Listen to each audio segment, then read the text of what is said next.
Chapter 21, Act 21, The Lunarians. Act 21, The Lunarians. You wish to see the master? The dwarf asked confusedly. You were here before, right?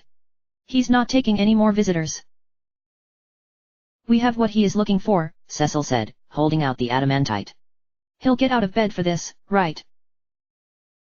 They had arrived at Kokel's smithy, but were having some difficulties actually making it inside. I don't know. The dwarf sighed.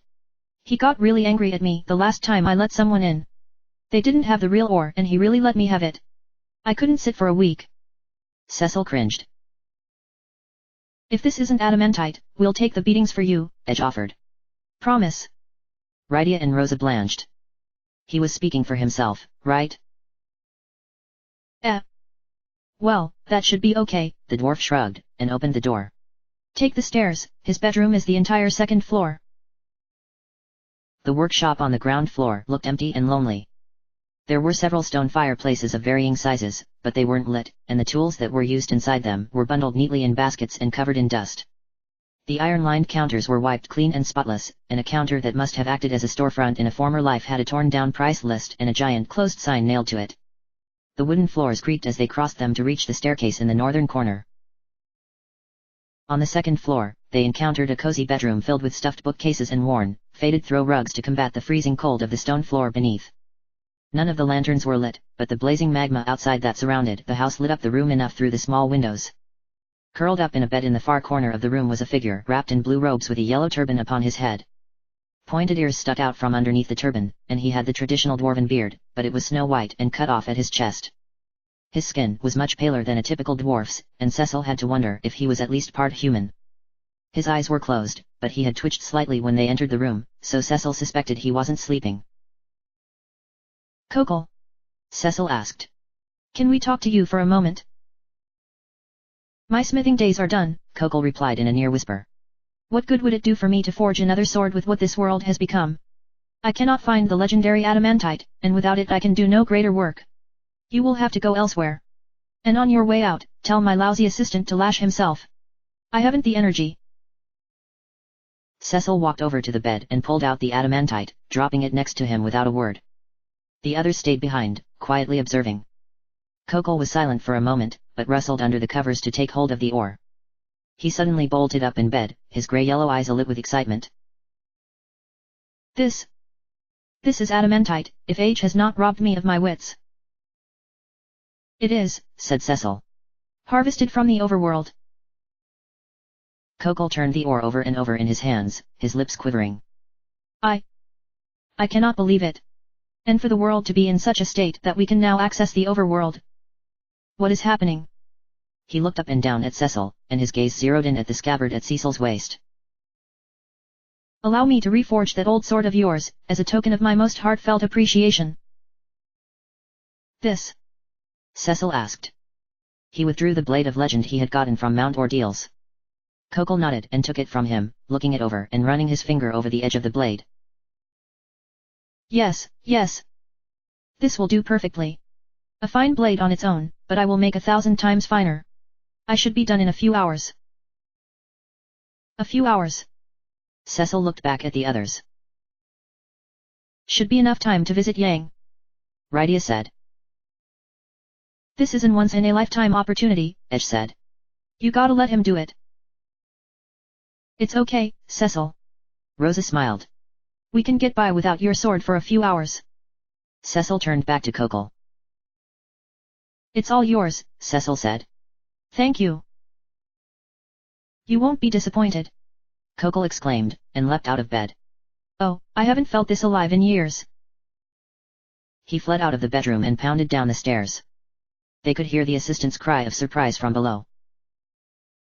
Master? What are you? Oh.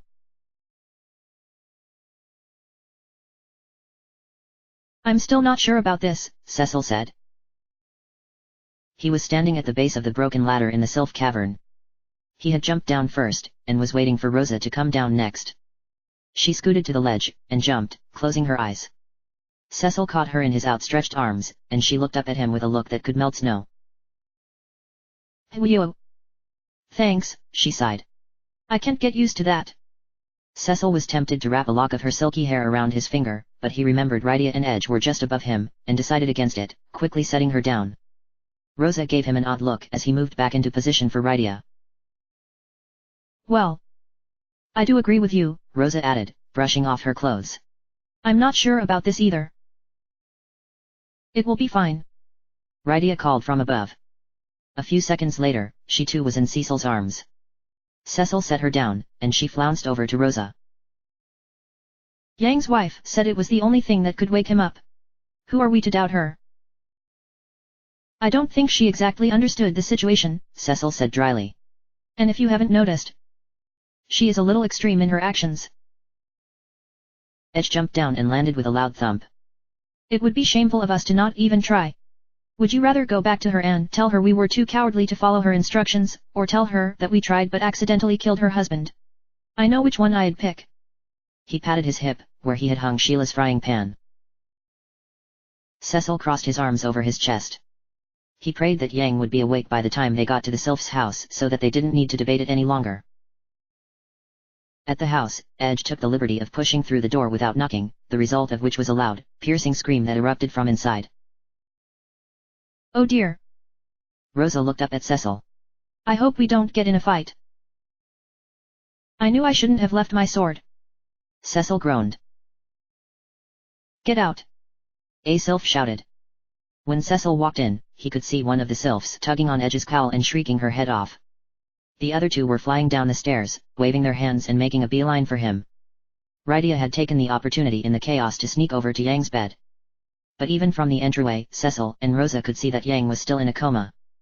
He hadn't moved an inch since the commotion began. What are you doing here? The second sylph said, getting right up into Cecil's face. We told you to never come back.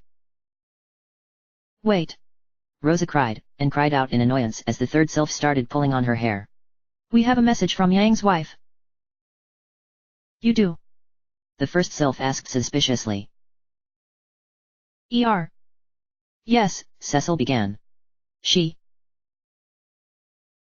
Time to wake up, darling. Edge sang in a falsetto, and lifted the pan in the air. No. The sylphs cried in unison. Cecil cringed and closed his eyes, and Rosa buried her face into his chest. Rydia ducked at the foot of the bed.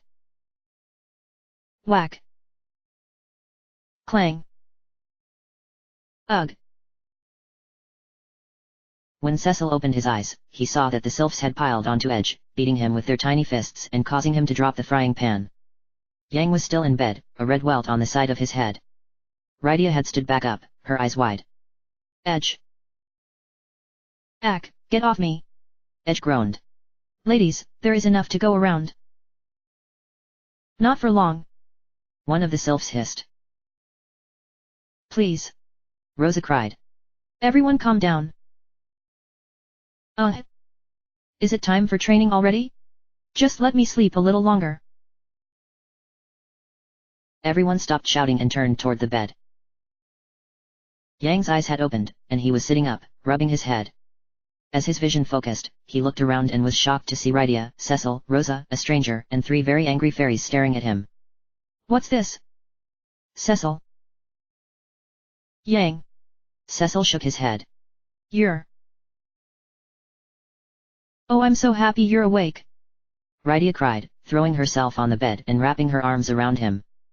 Yang hugged her tightly, patting her back. I would not even be alive had these kind sylphs not rescued me, Yang said.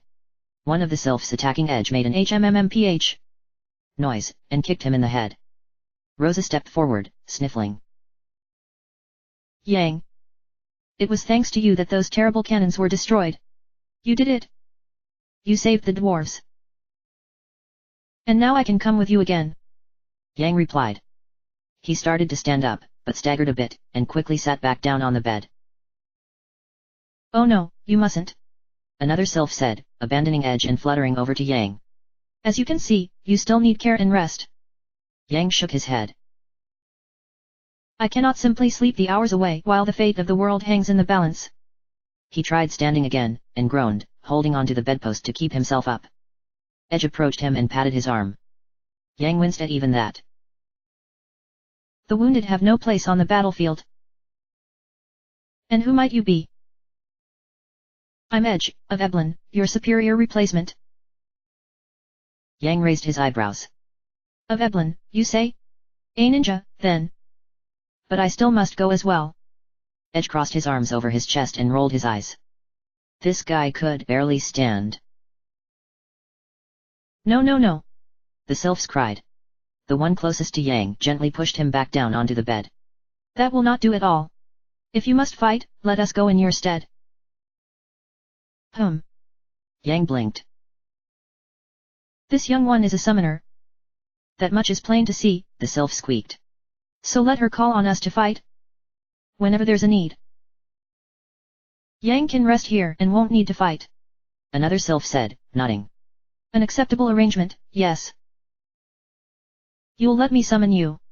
Rydia asked. Thank you. Yang sighed and shook his head. He could see that he was the one being irrational. Then I will continue to rest. My pardons. I suppose there is little I could do to help you now, weakened like this. Yang.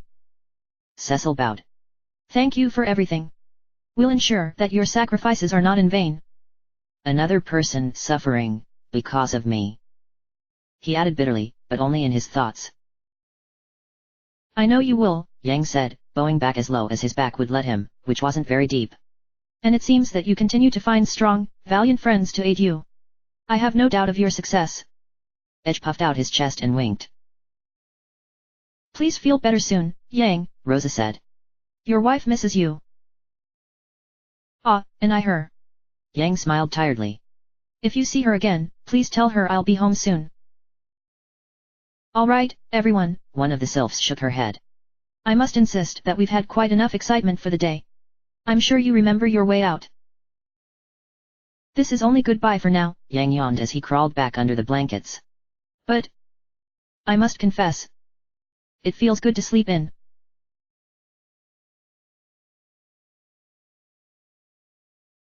Edge landed the Enterprise next to Kokel's smithy, and began to lower the ramp to exit.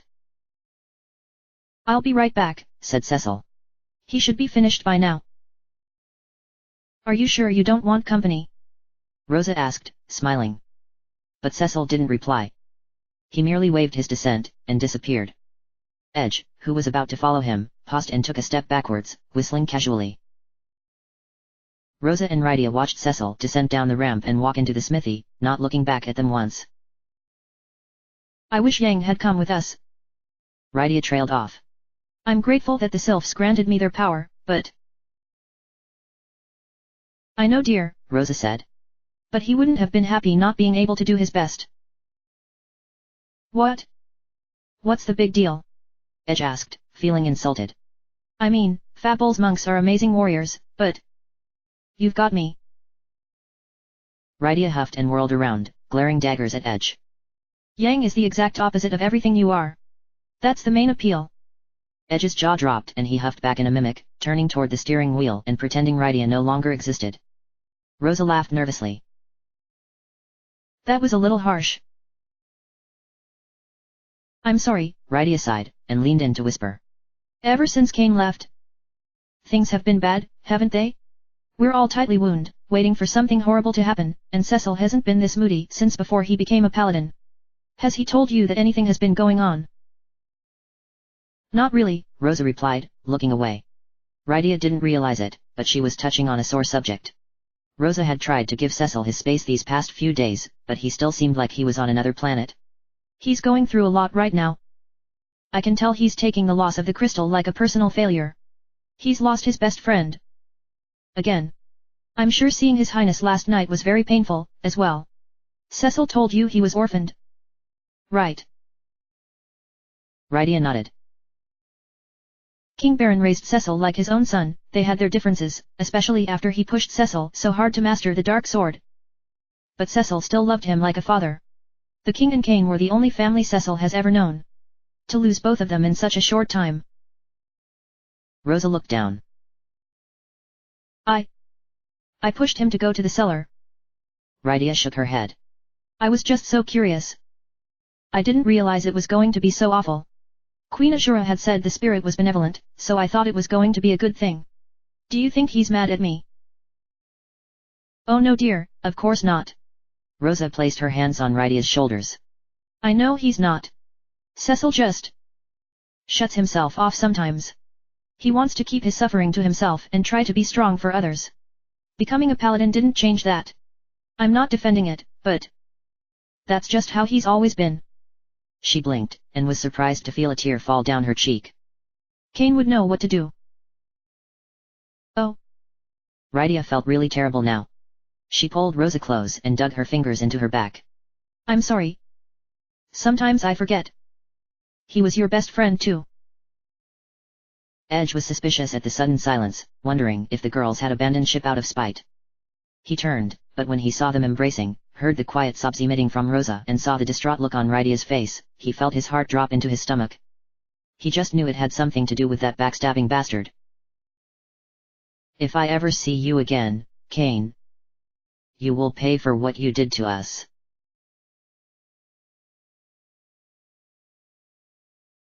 My boy. It is done. Kokol appeared from the back of the workshop, covered in the aforementioned soot and grinning wildly. In his arms, he was carrying a blade, hidden by the sumptuous red silk it was wrapped in. He pushed the silk away to reveal the hilt, which was cast in radiant platinum that curled into the blade like waves cresting in a restless sea, a glimmering diamond set in the pommel. Cecil took the hilt in his hand, and Kokol pulled away the remainder of the silk. A blade that had the appearance of glass danced in the light of the raging fireplaces behind them. The core of the blade was the shimmering adamantite ore, the starlight-like spray of crystals emerging from the center of the blade and fanning out into the umber gradient that ran from pale pearl to the crystalline finish at the edges. As Cecil tilted the blade away from him, he could see the Mysidian legend etched in the crystal, reflecting in the light. This is incredible, Cecil inhaled. It feels so familiar, yet there is a power I had never sensed in the Sword of Legend. It is now the hallowed blade, Excalibur. Kokol said proudly. I pray it will serve you well. It suits you, Lord Cecil, the assistant said, shaking his head. Truly, Master Kokol has outdone himself. That is a sword worthy of kings. Thank you. Sincerely, Cecil said, sheathing the blade and extending his hand. I'll treasure it for the remainder of my days. And may they be many, Kokol said, shaking his hand vigorously. He clapped his hands together. Come, apprentice. We have a lot of work to do if we are to stock the shop again. The young dwarf widened his eyes. Apprentice. You mean? Yes, my boy. Assistant you are no longer. The help you provided in crafting Excalibur has more than promoted you in my eyes. You are ready to start making weapons of your own. Oh sir, thank you so much. Cecil cracked a small smile, and left them to have their moment, closing the door of the smithy behind him. He couldn't believe his good fortune, and could only hope that it lasted a little while longer. He would have to thank Rosa for pushing him to go. Cecil, did you get it? Rosa waved at him from the Enterprise. Cecil raised a hand in response and climbed back aboard. He was met by Rosa and Rydia, who both looked a little flushed, and Edge stayed in his position at the wheel, stone-faced. Is everything okay? Cecil asked, looking between all of them. I didn't mean to take so long. Yes, it's just so hot down here, Rosa smiled, making a show of fanning herself.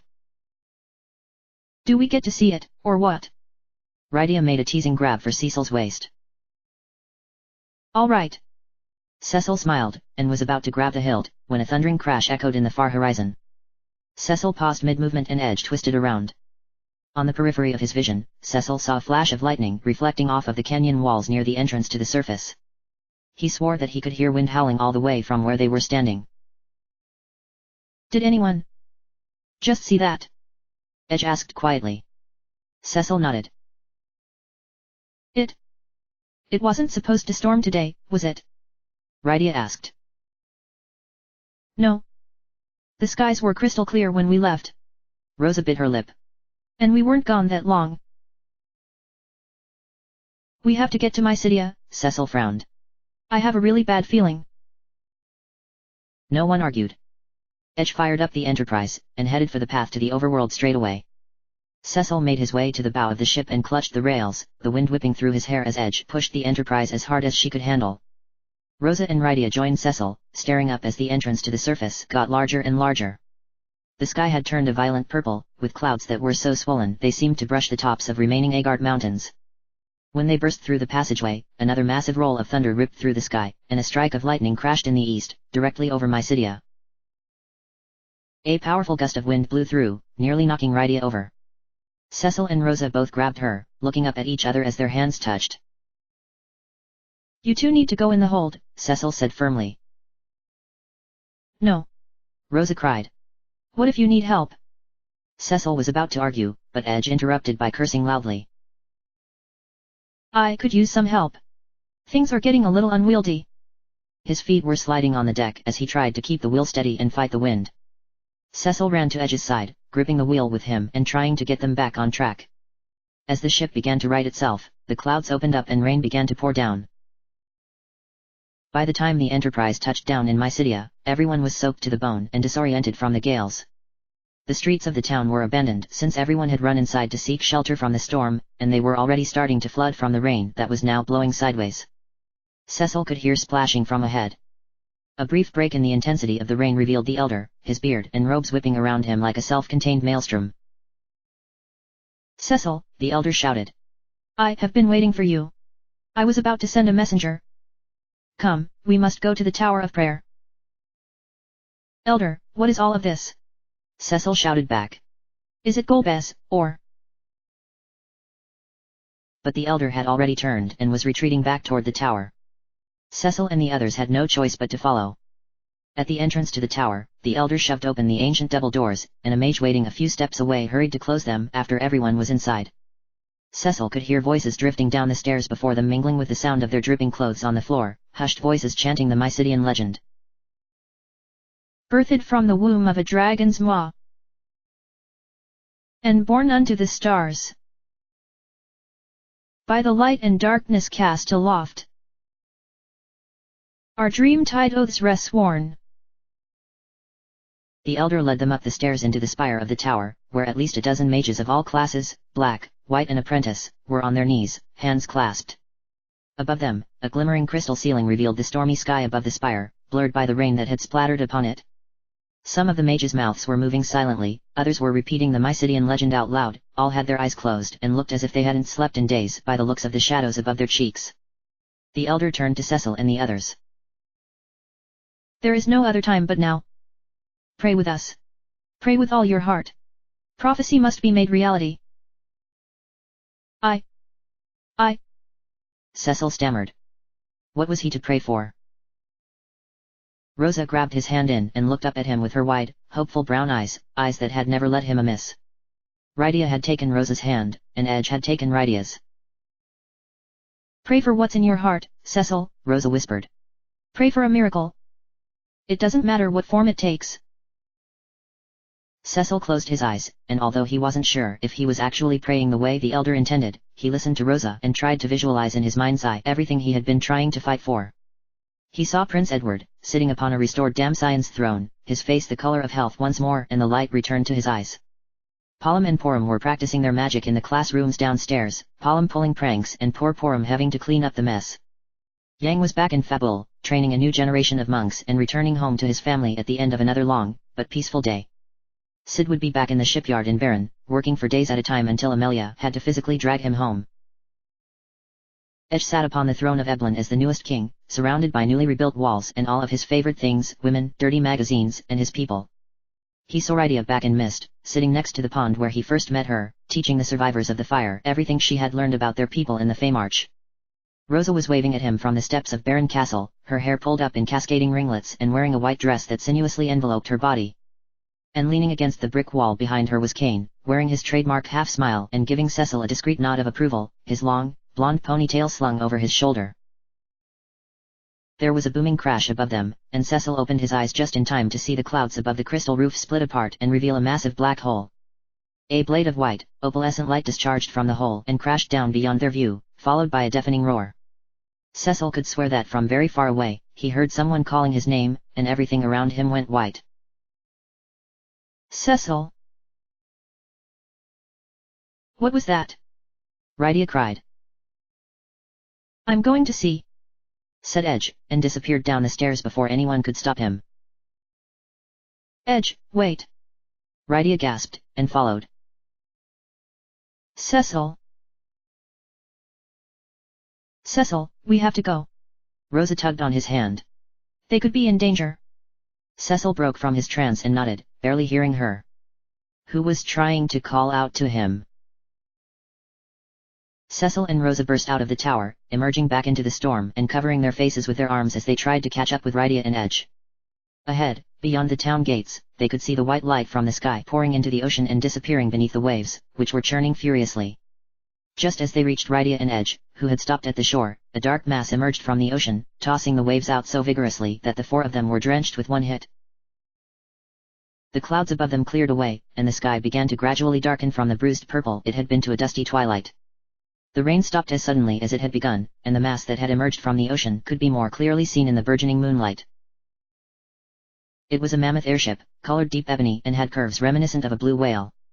Where the ventral pleats were on a whale's stomach, the airship had silver tubes that ran up the underside of the hull and merged into numerous jets that extended out to the rear.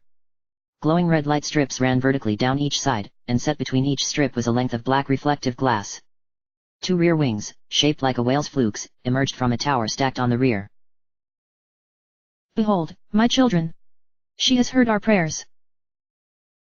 Cecil and the others turned to see the elder, who had silently followed them outside. His arms were raised in the air, reaching toward the ship, and tears were on the rims of his eyes. She is risen. The promised ship of light, the lunar whale. The lunar whale. Cecil returned his attention to the ship, which was now lowering itself into the ocean, right off the shore. He felt a tight, hot feeling in his chest, like someone was taking his heart and clenching it between their fingers. There was something about the ship that was so achingly familiar, but in a painful way. And in the silence, he could hear it now, clear as a bell, someone was calling his name. They weren't on the ship though, it was still very far away. Do you hear it, Cecil? The elder asked. Cecil gasped and looked to him. The elder smiled slightly and continued. A voice spoke to me in the midst of our prayers. Go to the moon, it said. He awaits you there. I hear the voice too, Cecil said. But to the moon? How? The lunar whale is a ship from the moon, the elder explained. According to the writings I've discovered, there should be a teleportation crystal on board in addition to the crystals that serve to power its flight. That crystal controls travel between here and the moon. Speak to it, and it will transport you between the two faster than you can even blink. What? Edge cried. You mean? He pointed to the sky stupidly.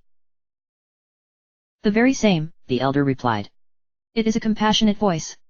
I have no reason to believe they will hurt you. How does the voice know, Cecil?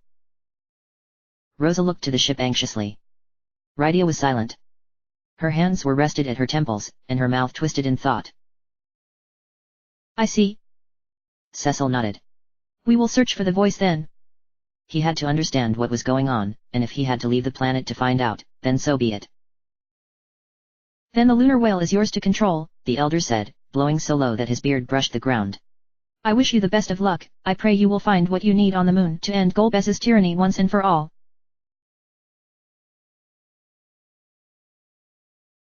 This is incredible, Cecil breathed. How can something like this exist? Rydia gasped. This is way beyond an airship. Edge was practically drooling over all of the pillars and consoles, encased in glass and lit up in glowing greens, blues, and yellows. He was darting back and forth, touching everything and making tons of noise as he barreled about. The floor and walls were made out of titanium alloy, with glowing blue arrows lighting up as feet crossed over the tiles to guide the way in case of a blackout. From what they had explored so far, the party could see the ship had at least 3 different levels. There was a massive hold that ran along the underside of the ship, where crates were stacked to the ceilings filled with food and goods long forgotten. The first level above the keep contained the ship's navigation system, including the crystal of flight that the elder had told them about. The navigation crystal was floating on a raised platform accessible by a short flight of stairs, a golden shade and the size of a small child. The top level appeared to be a commons area and a bunker. Soft, silicone, gel-filled sacks were arranged hastily in a circle of 6, and the push of a button on the wall would make miniature tables fold out of the walls for meals. Tall glass and gold-plated pots were fastened to the walls as well, resembling futuristic coffins, their use not yet determined. Beyond the commons, 6 small rooms were accessible via sliding vertical metal doors, similar to what could be found in the towers of Zot and Babel. Each room was starkly furnished, a double bed on a plain titanium frame with white sheets and a pair of pillows, and a mirror hanging over a vessel for water. A glowing blue light plate was set by the door, which would flood the room with frosted blue lights when touched, or red lights if the ship was undergoing an emergency. This all came from the moon.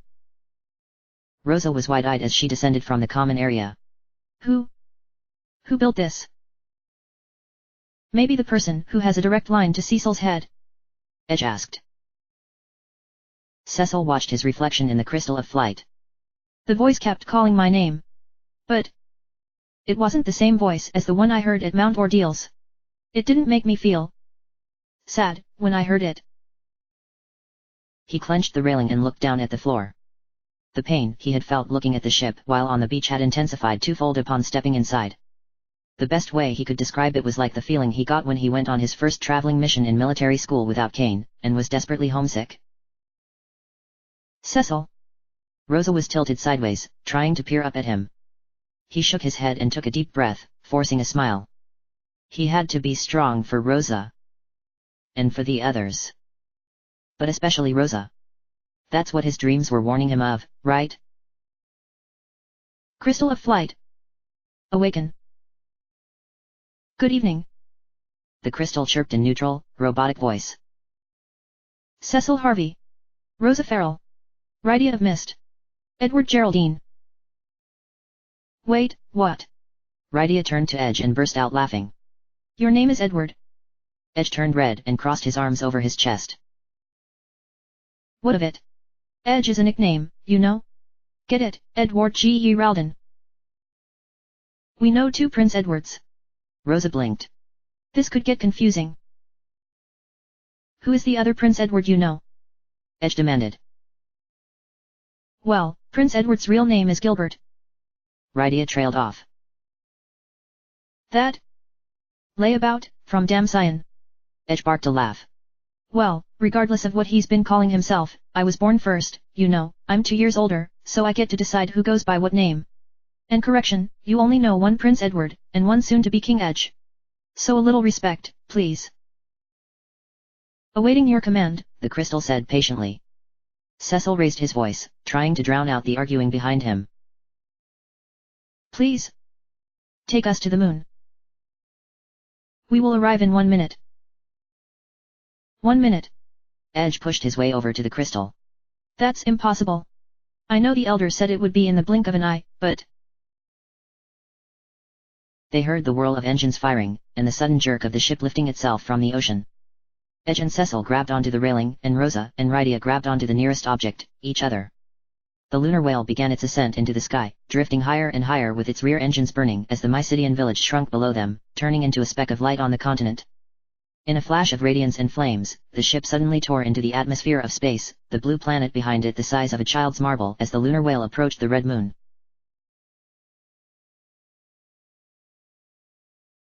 When Cecil opened the door to step outside, he had to pause for a moment to take their new scenery in. The most striking thing was the complete and utter silence that surrounded them. There was no wind, no birds, no tree branches rustling, and no water breaking against the shores. The skies above were black, with the brightest stars Cecil had ever seen sparkling in gold, purple, and red. In the distance, their home planet shined like a polished cerulean pearl. The ground was comprised of silvery dust and craters of all sizes, some as small as a street puddle and others as large as the lunar whale herself. Strips of crags jutted in multiple directions, and sloping grey bluffs rose into the horizon. It was also very cold. Particularly when you were soaking wet from your home planet's sudden deluge. Brrrr. Rosa shivered, wrapping her cape around her tighter. Where are we supposed to go? Her voice was crisp and clear in the emptiness with nothing for it to echo off of. Let's climb one of these bluffs and see if we can get a better view, Cecil said, shivering as well. The sooner we get inside somewhere, the better. The bluff a few yards away had a path upward that looked forgiving enough to hike upon. As Cecil reached the top, he could see that as far as elevation was concerned, the bluffs were high as you were going to get. But now that they had a slightly better view, in the far distance, Cecil could see something of interest. It appeared to be the only structure on the entire surface, a resplendent crystal palace that was comprised of a blue-white marble with 6 towers that looked similar to the observatory in Agart, tall with crystal-domed ceilings. Emerging from the center of the towers and of the main building were hundreds of translucent crystals, some of them the size of entire buildings back on their planet, and others layered over each other as they sprouted off into their own growths. Despite there being no viable light source of the moon, the crystals glowed brightly, reflecting the pool of stars above them. Cecil. Cecil raised his hand to his temple. Now he could not only hear the voice, but could feel it reverberating in his head. The voice. It's definitely coming from there, he said, pointing toward the palace. Rydia was gazing in the opposite direction, her lips slightly parted as if she wanted to say something. Edge waved his hand in front of her face, but her eyes didn't even flicker. Rydia! He barked, and she jumped, kicking up some moon dust. She shook her head. I thought I heard something. The same voice as Cecil. Rosa blinked. No, Rydia closed her eyes. I thought it was an Eidolon. Eidolons on the moon. Cecil looked back toward the Crystal Palace. What is this place? The path to the Crystal Palace was not direct. Since it was closed off by both jagged crags and bluffs, the only way they could find to get through was through a series of tunnels that had been dug out under the bluffs. By whom the tunnels had been dug was not evident, whether it was by man or beast. It's quiet. Unsettlingly so, Rosa said, cautiously reaching for her bow as they crossed through the first stretch of tunnels. It was too dark to see, and Rydia had lit a fire spell cupped in her palms to guide them. Corey, that astronomer from Agart, said the moon was teeming with life, Cecil said, and that's why it had been turning red. But I haven't seen a breath of life anywhere. If anything is here, it's probably feeling us out right now, Edge said softly. We've probably been the first fresh meat this place has seen in a long time. We're getting sized up. Don't say that. Rosa swallowed a lump in her throat. The creatures that could survive in an environment like this have got to be awful. They emerged from the tunnel, and found themselves back on the surface of the moon, almost completely surrounded by bluffs this time. It made their pathway to the next tunnel direct, but the feeling of being out in the open after Edge's comment made everyone increasingly nervous. Rydia nearly lit Rosa on fire when Edge accidentally stepped on one of her sleeves. As Cecil plunged into the next tunnel, he felt his heart begin to progressively pound harder in his chest. He wasn't afraid, he didn't think, the darkness was something he was used to as a former Dark Knight, and with Excalibur, he had no concerns about slaying anything that might get in their way. It was more like his heart was anticipating something that his mind didn't know existed yet. But he knew, somehow, that this was going to be the last tunnel before the palace. He confessed quietly, I feel like I've been here before. Rydia and Edge quietly exchanged confused looks. Rosa silently slipped her hand through Cecil's, squeezing. He squeezed back, and felt his heart calm down marginally. After they emerged from the tunnel, Cecil saw his instincts were right, they were steps away from the opulent French doors of the palace entrance. Without hesitation, Cecil pushed the doors open, and they gave away silently, revealing a dazzling foyer. Everything within was made of crystal, the floors, which reflected the rainbow of lights reflecting from the hand-cut crystal chandeliers above, each more decadent and layered than the next as they stretched across the vaulted ceilings, the walls, which revealed the moonscape and the darkness of the sky outside, and sculpted pillars that ran the lengths of the palace. As they stepped gingerly forward, their footsteps echoed out like music notes, and their reflections could be seen all around them. The 4 of them filled the entire chamber. There was a crystal dais ahead in the dead rear center of the entryway. It was twice the size of any of the daises on their planet, with an open pit in the center that was illuminated so brightly that you couldn't tell where the bottom was. But unusually enough, the crystal was absent. Does the moon have a crystal too? Cecil asked out loud. As he stepped toward the dais to investigate, a glimmer of light emitted from the pit of the dais, gathering into a shape of a human. When the light disappeared, before them sat a floating, ancient man, with receding silk and silver hair that flowed down to his waist, and a matching beard and mustache that were so long, it nearly concealed the bottom half of his face. His eyebrows were unruly and climbed off the top of his head, going in every which direction like they were trying to escape. Patient blue eyes stared at Cecil, which unnervingly made him feel like he was staring at an older reflection of himself. The man wore a simple, long-sleeved shift that was colored lavender at the chest and faded into an umber of white and corn silk blue. The sleeves flowed as he floated in place, revealing a slip of slender, fine-lined white fingers, with nails filed to points. At last. You've arrived. He smiled, although you could only tell because his mustache had lifted slightly. Cecil lowered his guard, relaxing his stance just slightly. This was the voice who had been calling him, there could be no doubt. Who are you? I am Fusoya, and I am charged with watching over the slumber of the Lunarians. Lunarians? Rosa asked, her voice cracking from nerves. Fusoya nodded. Yes. We, the people of the moon. Cecil, Rosa, Rydia, and Edge were taken aback. People live here. Edge crossed his arms over his chest. But it's so quiet. We haven't seen a single soul except you. Fusoya folded his hands. I will explain, of course. Long ago, the world that lay between the Red Planet and the Great Behemoth stood at the verge of destruction, both terrible and complete. The Great Behemoth wanted nothing more than to consume the world for his own, and he succeeded. The last survivors of that devastation boarded a ship and escaped to the Blue Planet. Blue Planet? Cecil took a step forward. Could that be? Yes, the one that you call home. But your planet was still in the midst of its evolution, you see. And so those travelers created a second moon for the planet, and there they settled into a long and quiet slumber. This is that second moon, of course.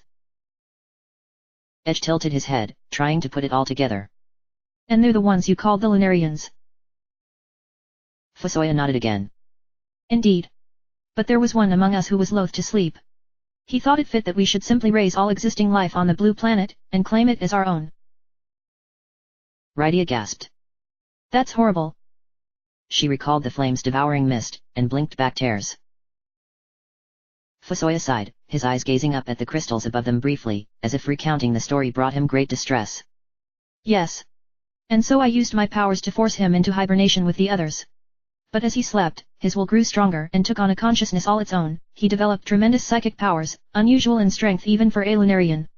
It reached out to men with tainted hearts on your planet, twisting them into beings yet darker still. And through them, he began to gather the crystals. Cecil took a deep breath, everything starting to finally click. So he was manipulating Golbez? And what powers do the crystals have that enrapture him so? Does this guy have a name? Edge hissed. Fusoya didn't reply right away. He seemed to be weighing his words carefully, wary of overwhelming them with despair. His eyes had gone cold and distant. His name is Simus. The crystals function as a source of energy, you see. I fear he has gathered them in order to activate the interdimensional elevator within the Tower of Babel. With it, he will be able to transport the Giant of Babel to your planet and use it to extinguish all life there. Rosa bit down hard on her lip, a sob threatening to escape. Oh, no? Were they too late? Was the miracle they were praying for a ship to help them escape while the rest of the world burned in their stead? Fusoya shook his head quickly, seeing her distress. But do not be mistaken. His will is not that of all us Lunarians. The rest of us have been waiting quietly for your planet's people to progress to such a point that we might treat with one another as equals. We but wait and sleep, dreaming of that day. Cecil rested his hand on Rosa's lower back to pull her closer, her fear and tension palpable. And the lunar whale, where did it come from? Fusoya brightened a bit at that question.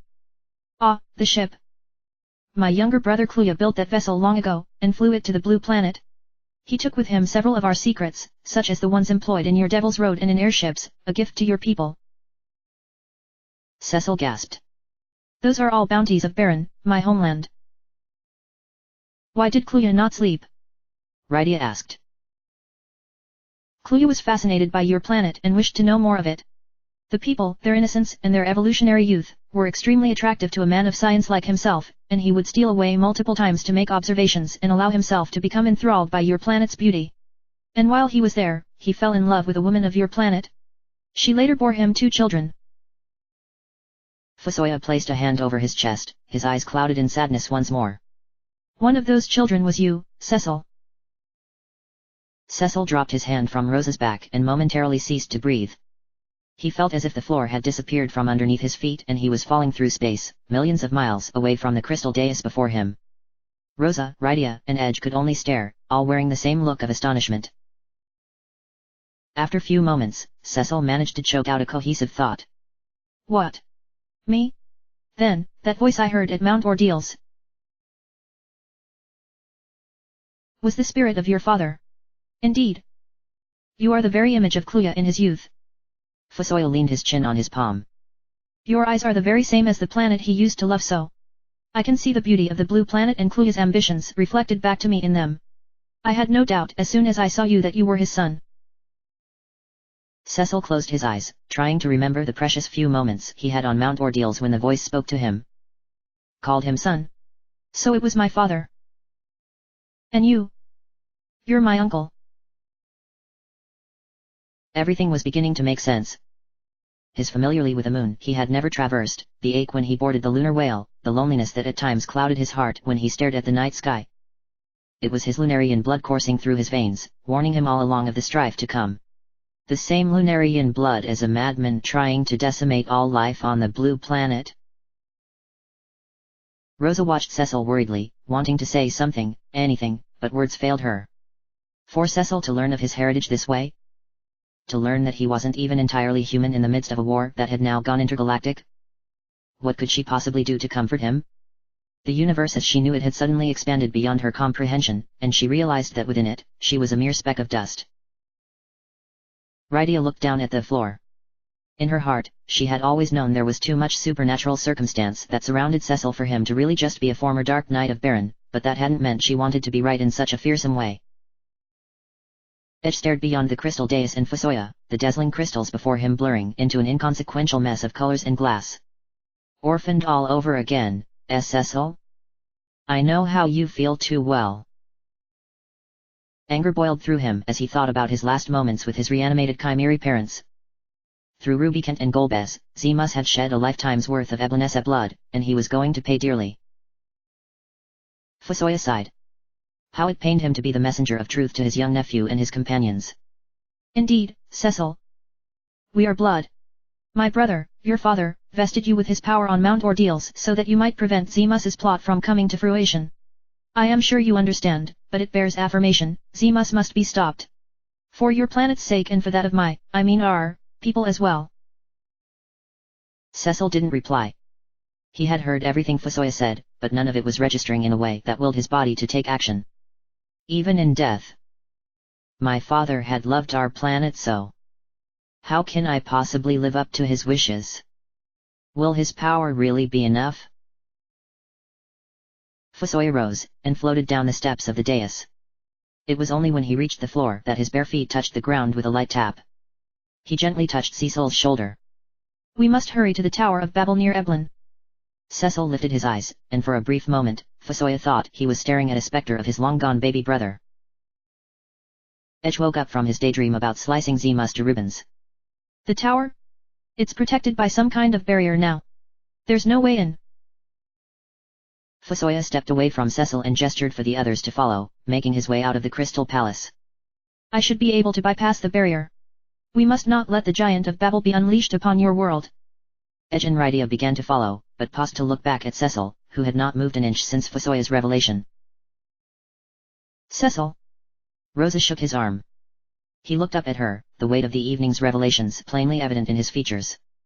Fusoya had been right. Rosa realized that staring into Cecil's eyes was akin to gazing upon the blue planet from a tower in the Crystal Palace. I'm all right. He finally said. She kept staring, lost in his gaze and unbelieving. He reached up, taking her hand from his arm and setting it over his heart. She could feel it beating slow and steady under his breastplate, ever the same as before. I swear to you, I will save our planet. End of chapter. Chapter end.